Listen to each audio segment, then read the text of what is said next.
আপনি তাহলে ট্রাকে করে এসেছেন, ট্রাকের কাগজটা একটু দেখান তো দেখি। ট্রাকের স্লিপটা আছে, রসিদটা। রসিদটা কি আপনি 5-7 জন আসছেন, একটু সবাই মিলে একজনের কাছে তো আছে, সেটা একটু দেখান, তাহলে আমি বুঝবো। স্যার অলরেডি চলে গেছে। কথা শুনেন, ওই মোবাইলে নিয়ে আসতে বলেন, একটু দেখতে চাই। ওটা তো না। কাগজ নাই। কাগজ নেই, 4-5 জন মিলে আপনার মনে করেন এরা তো লেখাপড়া জানে অনেকেই। কিছু জানে না, এই জন্য কাগজ সবাই তো জানে না। হ্যাঁ, কেউ না কেউ তো জানে। মনে করেন এই যে দেখলেন, আপনি হলেন 12,000, উনি বলেন 14,000। মাগুরাতে 14,000, ফরিদপুর থেকে আপনি কত আপনার টাকা 12,000 ভাড়া টাকা। করেছিলেন? কত টাকা দিয়ে? আমাকে মানে টোটালে আমরা ফোনে কথা বলে গাড়ি ঠিক করছি। হ্যাঁ। একজনের ঠিক করাইছি, তো আমাকে টোটালে যা পয়সা দিয়ে 25,000 টাকা নিচ্ছে। ওই যে 12,000 25,000 বললো যে, ওই আপনার 500 বকশিস আছে উনি স্যার। বললেন যে মোট 25,000। দুই গাড়ি। দুই গাড়ি। দুই গাড়িতে। দুই এক গাড়ি, গাড়ি আমরা না। দুটো গাড়ি ঠিক করছি। আপনি দুই কে? গাড়ি।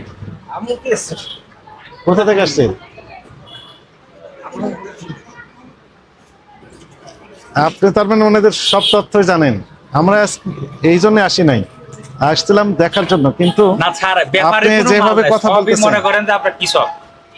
ব্যাপারীরা কে কিনতে তার চান না। মানে হচ্ছে আপনি এই ক্রয়ের কাশমামা না দেখানোর কারণে 4-5 জনকে আপনি হাজির করে রেখে দিয়েছেন, না না না যেন আপনি সাইনবোর্ড হিসেবে ব্যবহার করতে না, না, পারেন না, না, স্যার, যে এটা ভুল। ক্যাশমামা নেই, না, এরা না, না, কৃষক, না।